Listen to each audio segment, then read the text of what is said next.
Welcome to the Deep Dive, the shortcut to being well-informed. Today, we are wrestling with, well, one of the most compelling and maybe frustrating paradoxes in modern education. We live in an age, right, where information access is just instantaneous. We've got these amazing analytical tools, AI, complex software, huge digital libraries. Yeah, Things previous generations, can only dream of. absolutely. The tools are incredibly powerful. Yet the big question just won't go away. Wow. Are we, because of all this tech, actually developing better, more critical thinkers? That really is the essential intellectual challenge of our time, isn't it? And our sources today, while they offer a bracingly honest, maybe even provocative critique A critique of what, exactly? of where technology acceptance, just being okay with using the tools, risks getting confused with genuine cognitive growth. We're diving deep into research that tackles a fundamental tension in educational policy, Yeah. particularly how certain metrics seem to mistake attitude for actual ability. Right, so our mission today, based on the materials we've looked at, is pretty clear.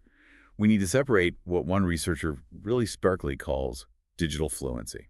Which is just comfort with the tool, basically. Exactly, just being comfortable using a device from epistemic fluency. And that's the crucial bit, isn't it? The capacity to judge accurately, evaluate rigorously, and justify ideas based on sound reasoning. That's the core. And the starting point, the thesis we're kicking off with, it's meant to be a bit jarring. Socrates never needed a calculator to think clearly. Yeah. That quote, it comes straight from a philosophical and methodological critique by Chandra Nath, and it sets the stage perfectly.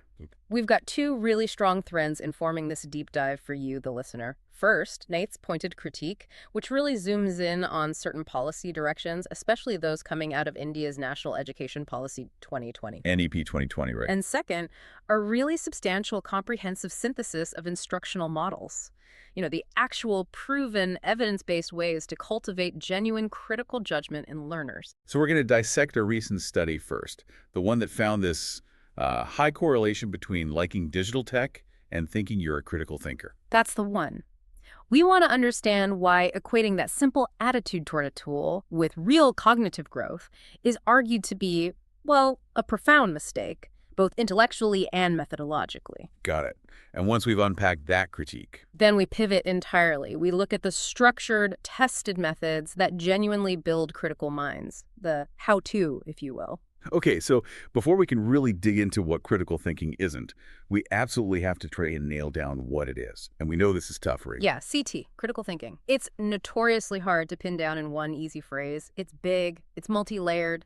But when you boil down the core definitions from, the heavy hitters in the field, people like Scriven, Angelo, Bayer, there's actually a lot of agreement, isn't there? There really is remarkable convergence. I think the most central, rigorous definition probably comes from Scriven. He emphasizes that CT is fundamentally an intellectually disciplined process. Disciplined. Okay, that immediately sets it apart from just passive learning. Absolutely. It means the thinker has to actively and skillfully conceptualize, analyze, synthesize, evaluate information gathered from observation, experience, reflection, communication. It's a rigorous mental act, not just soaking things up. And Angelo adds to that, defining it as the intentional application of rational, higher-order thinking skills. Exactly. He's pushing past simple understanding or applying rules. He's talking about analysis, synthesis, evaluation, the top levels of Bloom's taxonomy, but actually doing it. And for a really concise definition, Bayer. Yeah, Bayer puts it very simply. Critical thinking means making reasoned judgments using criteria, applying external, verifiable standards, logic, evidence, coherence to decide what's believable or what the best solution is. Okay, discipline process, higher order skills, reasoned judgments using criteria. But you mentioned something else, the element that makes it self-sustaining. Ah, yes, the metacognitive component. This is crucial. Thinking about thinking. Precisely. The foundation for critical thinking, Richard Paul, they define it as thinking about your thinking while you're thinking in order to make your thinking better. It's like an internal quality control loop. So you're constantly checking yourself. Yes. Asking, did I jump to a conclusion there? Is my source biased? Have I even considered other possibilities? Without that active monitoring of your own thought process, you can't really improve your reasoning. It absolutely demands self-direction and self-correction. Which means a critical thinker doesn't just, get the right answer. They can actually explain how they got there, the roadmap. And be willing to admit the map was wrong if the evidence shows it. Yeah, that's tough. It is, and that's where the dispositions come in. These are often overlooked, kind of the soft skills of CT, but they're absolutely essential. Wade and Byers stress this. So you can teach the skill, like how to spot a fallacy. Right, but if the person doesn't have the disposition, the willingness, or the mindset, they just won't use the skill when it actually counts. So what dispositions are we talking about? What's required for that self-correction? It's this interesting combination, really. You need both skepticism and deep open-mindedness. You have to demand clarity, precision, be respectful of evidence, and maybe the hardest part, be genuinely willing to examine viewpoints totally different from your own. And, crucially, be prepared to change your mind if reason and evidence dictate it. That sounds like it requires real intellectual humility. Profound intellectual humility, the awareness that you might be wrong. It's fundamental. And those judgments, they have to meet certain standards, the criteria you mentioned earlier. What are the non-negotiables there? Well, the judgments have to be based on facts, right? Facts that are demonstrably relevant, checked for accuracy, unbiased, drawn from credible sources. Credible sources, yeah. And then assembled into an argument that actually holds together logically. Without hitting those marks, you haven't produced a reasoned judgment. You've just, put fancy clothes on an opinion. I want to touch on the intellectual history here for a second, because it's not just a Western thing tracing back to Socrates and Dewey, is it? The sources ground this critique in ancient Indian philosophy, too. Yes, specifically India's Nyaya logic. And this connection is absolutely vital for understanding the critique against just accepting technology easily. So what is Nyaya logic? Nyaya is a whole school of Hindu philosophical realism. It's intensely focused on epistemology, the theory of knowledge itself. And in Nyaya, knowledge, or prama, isn't just having a true belief. It's specifically justified true belief. Justification. There's that word again. It seemed key. It's the operative word, exactly. In Nyaya, you get knowledge through things like perception, inference, which they call anumana, comparison, testimony.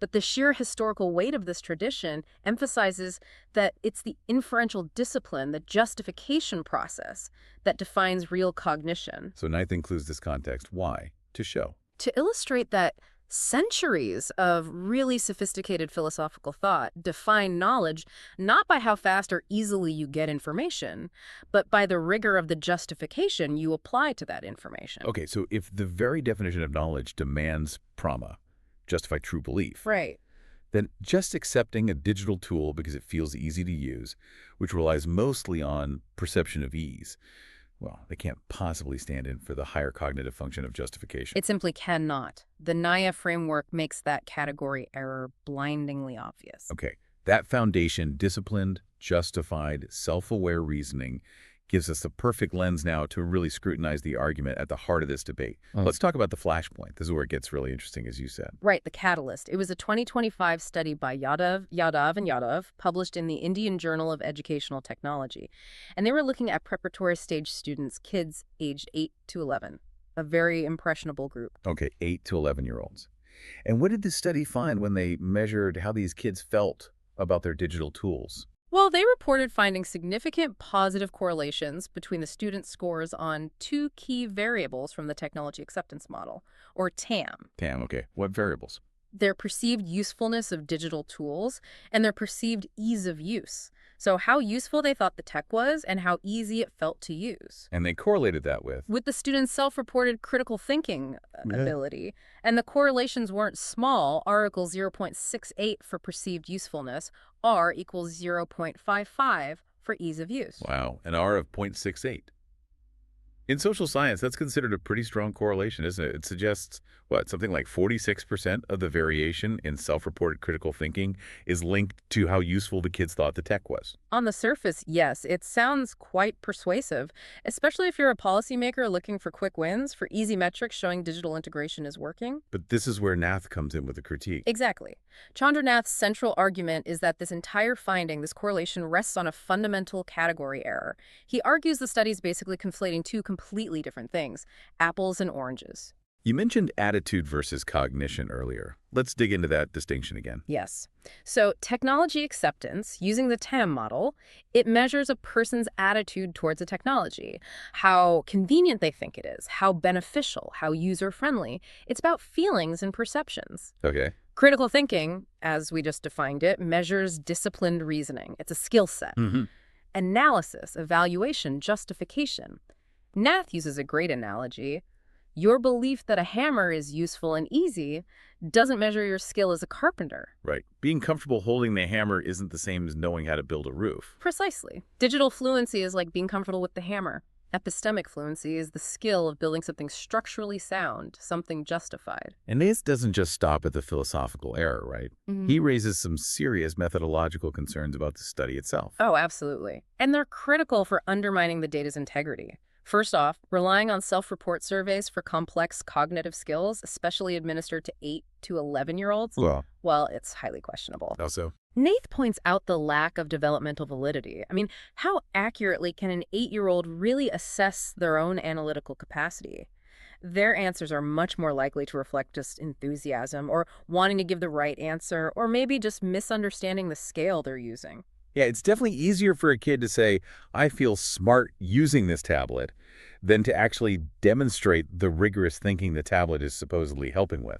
Absolutely. And then there are the missing controls. The study didn't properly apply essential multi-level controls. Like what? Things like socioeconomic background, which massively influences access to tech outside school. Crucially, they missed school clustering effects, the impact of the specific teacher, the school's overall culture, and teacher mediation. So a great teacher using a terrible app might still get good results. Exactly. And the results would be due to the teacher, not the technology. Yeah. If you don't control for these layers, the correlation you find might just be measuring, say, excitement in a well-resourced school with a fantastic teacher, rather than the effect of the tool itself. So the old adage, correlation does not imply causation. And here, the correlation might not even be measuring what they thought it was measuring. That's Nate's point precisely. He's very clear. The only way to validly assess critical thinking is through performance-based tasks. You have to ask students to do the thinking, produce an argument with evidence, evaluate a biased source, synthesize conflicting data, and then you score that performance using validated external rubrics, not just ask them how good they think they are. To make this really concrete, Nath uses a personal story, doesn't he? Moving away from data to talk about fluency versus wisdom. Yes, and it's arguably the most compelling part of his critique. He reflects on his own career, military signals officer, software architect. He had high technological fluency. He could manipulate complex systems with ease. Okay. But he contrasts his fluency with his wife's interpretive rigor. She's a retired professor of English and critical theory, deeply skeptical of just accepting digital outputs without question. He admits that she, just through rigorous interpretation and questioning assumptions, often spots his logical blind spots or cognitive errors, even though he's way more digitally proficient. That's a powerful distinction. The speed of calculation versus the depth of interpretation. Technology boosts reach and efficiency. But not necessarily wisdom. That's the key insight. And that leads him to advocate for this concept of epistemic humility. Yes. Which is basically self-awareness about your own cognitive limits and being open to constantly questioning your assumptions. Real critical thinking demands that the learner interrogates the biases, the limitations, the assumptions baked into the very tools they're using. So the tech extends our thinking, processes data fast. But the human mind must provide the interpretation, the ethical framework, the critical justification, the why, and the so what. And no device can automate humility. Right. That's the crux of it. If you just accept the machine's output uncritically because it was easy to generate, you've shown digital fluency, sure, but you've also shown profound epistemic failure. Okay, let's pivot then. Let's stop focusing on what doesn't work, defining CT by tool acceptance, and shift our energy completely to the solutions. What are the proven, structured, evidence-based methods that actually do work to develop critical thinking? Well, first, I think we need to grasp why this is so urgent. We're not just doing this for academic neatness. It's vital. Remember that influential 2011 research by Aram and Roxa, Academically Adrift? Vaguely, remind me. It showed a shocking number of students were going through higher education making minimal measurable gains in critical thinking skills. We need CT not just for academic progress, asking the fresh questions that drive fields forward, but for basic civic responsibility. Especially now with the flood of misinformation. Exactly. In a modern democracy, citizens have to be able to evaluate complex, often polarized information effectively. And the evidence suggests we haven't been doing a great job teaching that. So where do we start with solutions? The sources mention Paulo Freire's work. Yes, Freire's critical pedagogy offers a foundational philosophy. He, the Brazilian educator, saw education not as neutral, but as potentially liberating, even political. He famously critiqued what he called banking education. Banking education. Yeah, where teachers view students as empty vaults, banks, and their job is just to deposit facts into them. This inevitably creates passive learners who just regurgitate information. Okay, so what's the alternative? Freire championed problem-posing education. This is dynamic, it's dialogic, it centers on real-world problems that matter to the students. The goal is to cultivate conscientization. Critical consciousness. Right, moving from just passively accepting reality to actively critically reflecting on your social, political, economic situation, and then potentially acting to change it. Knowledge gets directly linked to lived experience, making it relevant and challenging. That sets a powerful philosophical baseline. But how do we translate that into practical course design? What are the structural principles? The first, and maybe the most crucial structural principle, is course alignment. John Biggs codified this as constructive alignment. Think of it as the engineering principle for teaching. Meaning your learning goals, your classroom activities, and how you assess learning must be perfectly synchronized, tightly aligned. Can you give an example of misalignment hurting CT development? Sure.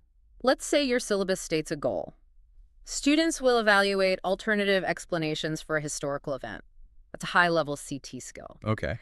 But then your main classroom activity is just lecturing at them, and your final exam is a multiple-choice test on dates and names. Ah, I see. Total disconnect. Complete misalignment. Students, being smart about how they spend their effort, will just focus on memorizing facts for the test.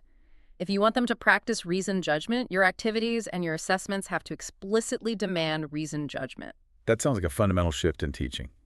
Yeah. And probably more work than grading multiple choice. It absolutely is. Which brings us neatly to the second principle, active learning in practice. Critical thinking isn't absorbed passively, like through osmosis from a lecture. You have to do it. Repeatedly. Development requires multiple cycles of performance feedback, revision, new performance. You try the skill, you get specific feedback on how you did, you revise your approach based on that feedback, and you try again. So just one big research paper at the end of the term isn't enough. It's totally insufficient for skill development. The student gets feedback maybe once, often too late to actually internalize it and improve. Real development happens when they struggle, get targeted guidance, and immediately get another chance to apply the skill. Makes sense. And the third principle addresses the vagueness problem. CT being too fuzzy. Yes, that's explicit instruction. We can't just write critical thinking on the syllabus and hope for the best. Marin and Halpern really stress this. You have to break down the big, broad concept into concrete, teachable subskills. Like what? Like identifying assumptions, evaluating source credibility, spotting logical fallacies, distinguishing correlation from causation. Each of these needs clear, visible assessment criteria so students know exactly what they're aiming for. Make the invisible skills visible and teachable. Okay, alignment, active practice cycles, explicit instruction. Now let's talk about specific teaching models that put these principles into action and have data showing they work. The evidence on inquiry-based learning, IBL, sounds pretty strong. It's incredibly strong. The meta-analysis by Arifin and colleagues on inquiry-based learning, IBL, is compelling. They found IBL had a substantial mean effect size of 1.27 on critical thinking skills. Wow, 1.27. In education research, anything over 0.8 is considered really large, right? Very large, yes. Practically significant. A 1.27 suggests IBL can lead to a profound, really transformative shift in students' critical thinking abilities. The sources also noted that how IBL was done mattered, specifically duration and the type of inquiry. Absolutely critical moderators. The impact grew significantly with longer engagement. Interventions lasting a full 16 weeks showed a standardized mean difference, an SMD of 2.77. 2.77, that's huge. It's almost off the charts. It tells you CT isn't a quick workshop fix. It requires sustained practice, building habits over time. And the type of inquiry. Less structure is better. Generally, yes. The most effective approaches were guided inquiry, SMD 1.46, and open inquiry, SMD 1.41. These significantly outperformed highly structured or confirmatory inquiry where students are just following steps. Why is that? Because students need that space to grapple with ambiguity, to formulate their own questions, to figure out their own methods for investigation. That struggle is the essence of critical thought. Too much structure removes the need for it. Okay, that makes sense. Now, what about problem-based learning, PBL? It sounds connected to Freire's ideas. It's very much in the same spirit. PBL is highly effective because it throws students right into complex, messy, open-ended, real-world problems that don't have one neat formulaic answer. So the process itself forces CT. Exactly. The core mechanism requires students to first define the problem accurately, then realize they need more information, seek out external sources, evaluate the credibility of those sources, weigh different options, and finally propose solutions they can justify. It directly mandates analysis, evaluation, justification, the higher order skills. And the RECODE model gives a clear structure for this kind of learning. Yes, it provides a nice, clear 5-stage syntax. The RECODE model guides students through an iterative loop. Okay, what are the steps? 1. Reading foundational material before class. 2. Connecting that reading to real-life examples or phenomena. 3. Observing the problem, maybe through group investigation or data gathering. 4. Discussing and presenting their findings, explaining the knowledge they constructed. And 5. Evaluating the process through reflection, often using journals, to spot gaps in their reasoning. And this showed results. Yes, studies found it achieved a medium endgain score of 0.50, indicating solid, measurable improvement in CT skills. It provides that needed structure for practice and reflection. Finally, let's loop back to those methods. Nath emphasizes the ones that are tool-agnostic, focusing purely on judgment, independent of technology. Yes, these are crucial because they center on adversarial reasoning and justification, that core of epistemic fluency. We're talking about time-tested, powerful methods like Socratic seminars. Or where the teacher just asks questions. Strategic questions, yes, to draw out knowledge, assumptions, counter-arguments from the students themselves. Also, structured exercises like claim evidence reasoning, CER, which forces students to explicitly link their claims to supporting evidence and explain the reasoning. And of course, formal structured debates. And Nath connects this to military training. He does. He points out that while flight simulators are useful for learning procedures, digital fluency maybe, the real test of strategic judgment comes from things like red teaming, setting up an adversarial team specifically to critique plans and expose weaknesses. That's about judgment, not just interface mastery. #V. The challenge of domain knowledge and implementation barriers. Okay, we have these powerful models, but now we have to introduce a really significant finding from cognitive science that, well, complicates things quite a bit. It's often called the knowledge trap. The knowledge trap. This challenges the idea that CT is just a general skill you can apply anywhere, right? Like a mental Swiss Army knife. Exactly. Daniel Willingham, a leading cognitive scientist in this area, argues very persuasively that critical thinking isn't some generic content-free skill set. It's deeply intertwined with subject matter knowledge, domain knowledge. So you can't critically analyze something if you don't know much about it. Pretty much. Think about trying to critically analyze, say, complex arguments about monetary policy or competing theories in evolutionary biology. If you don't have a solid foundation of the relevant facts, concepts, and vocabulary in that specific field, You're lost. you're lost. You simply lack the context needed for deep analysis. You can't evaluate the evidence if you don't understand what the evidence is. So teaching the steps of analyzing an argument is kind of useless if the student doesn't have the background knowledge to judge whether the premises are true or relevant in the first place. It becomes a very superficial exercise. You might get a student who can spot a textbook example of an ad hominem fallacy in a simplified scenario, but they completely fail to recognize flawed reasoning in a dense, fact-filled, real-world argument about climate change or economic policy because they lack the background knowledge. And this directly leads to the big challenge of transfer. The infamous transfer problem, yes. Yeah. It's the difficulty students have applying skills or knowledge learned in one context. Like in their statistics class. Right, maybe they learned about correlation versus causation there. But then they fail to apply that exact same logical principle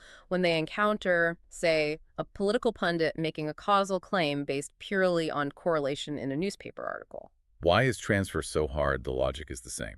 Because the surface features are different. The domain, the vocabulary, the context, it all looks different, so the student's mind doesn't automatically retrieve and apply the relevant reasoning structure learned elsewhere.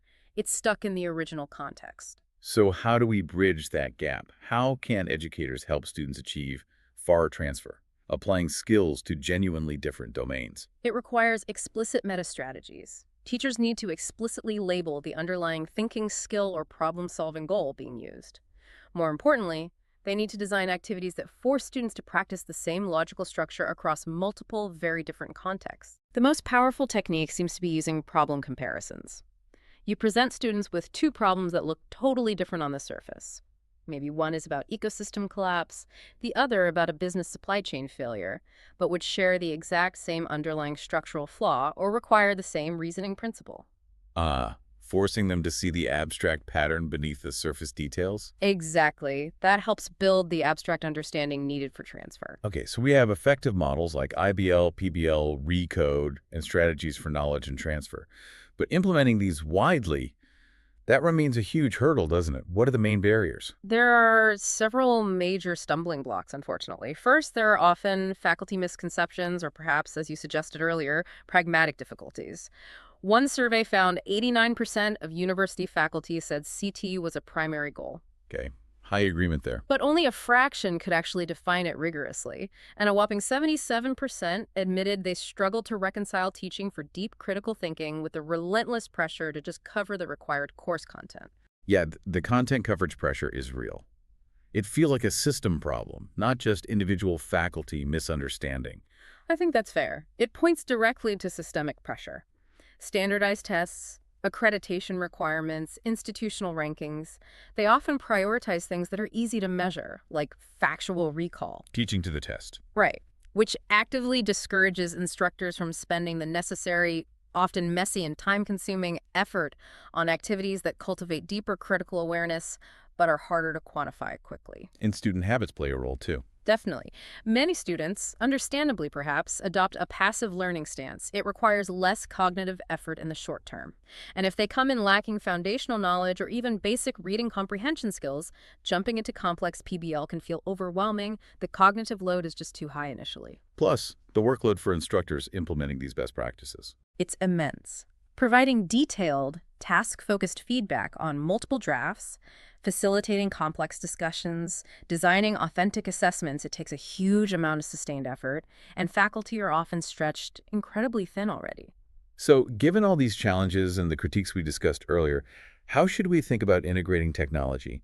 If it's not the definition of CT, what is its proper role? Technology needs to be viewed and used strategically, as an instrument for exploration, and importantly, as a way to offload lower-level cognitive tasks, thereby freeing up time and cognitive resources for higher-order thinking.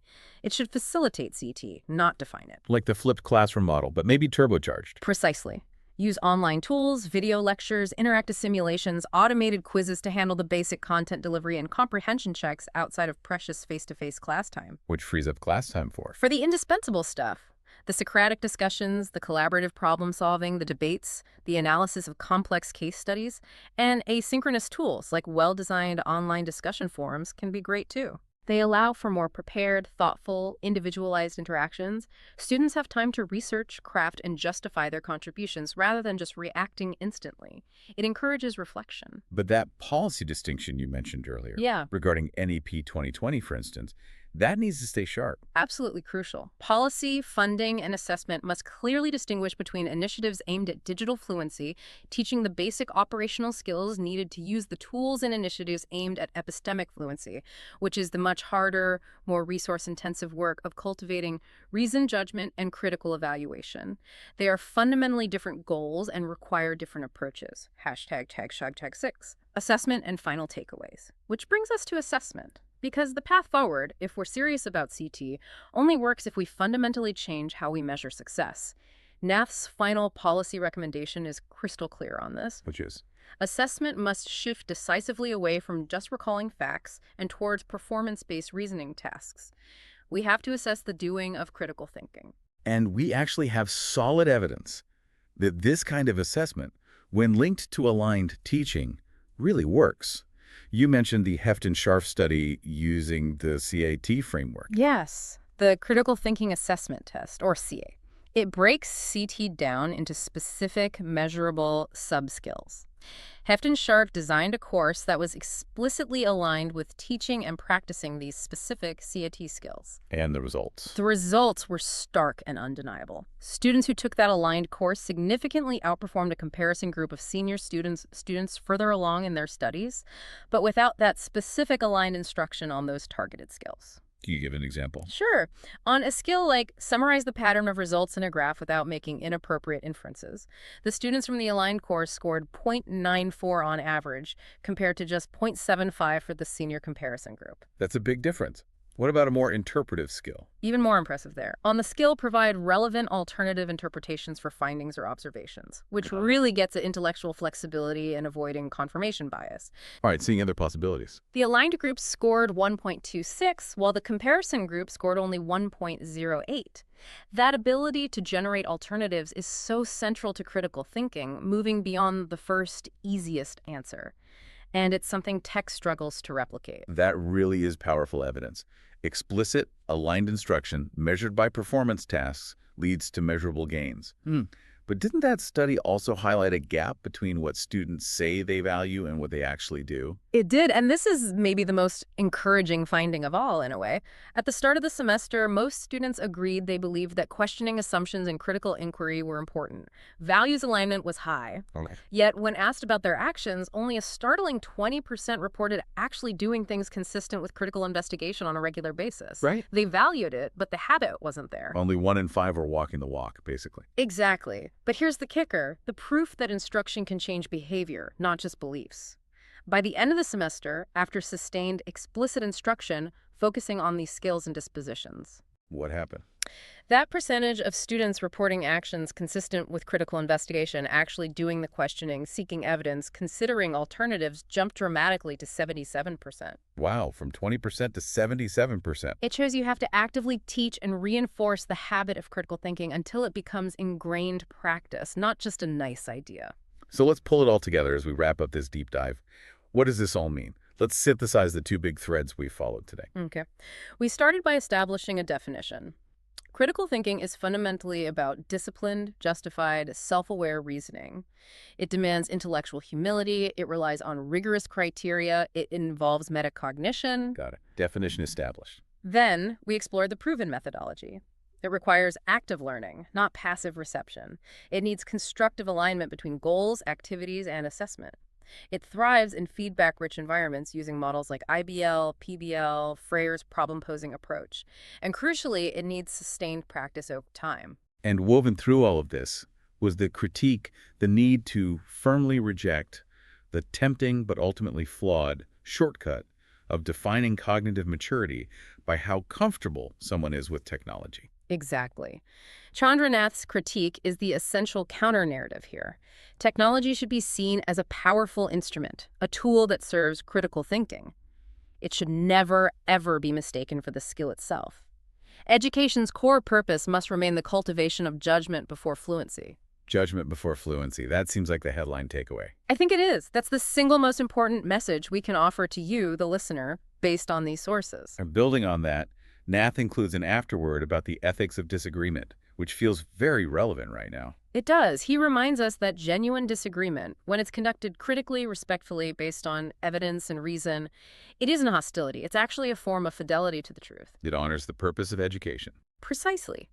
The whole point is to refine understanding through reasoned exchange, through challenging claims, through seeking better justifications. It's about rigorously questioning the claim, not attacking the person making it. That commitment to reasoned, critical exchange, that feels like the ultimate goal of developing epistemic fluency, especially in the world we live in now. Absolutely. In a world saturated with information, claims, and counterclaims, it's perhaps the most vital skill we can cultivate. So that leaves us with our final provocative thought for you, our listener. If the real goal of education, the real goal of engaging with ideas like this, is to refine your own understanding through reasoned exchange and critical self-correction, then what specific high-stakes claim, maybe something political, social, technical, something you encounter daily, what claim are you going to critically question today, really honoring that educational purpose? What assumptions hidden inside the digital tools you rely on every single day should you perhaps stop and interrogate? How will you choose to demonstrate your epistemic fluency, not just your digital comfort? That, I think, is the real challenge going forward.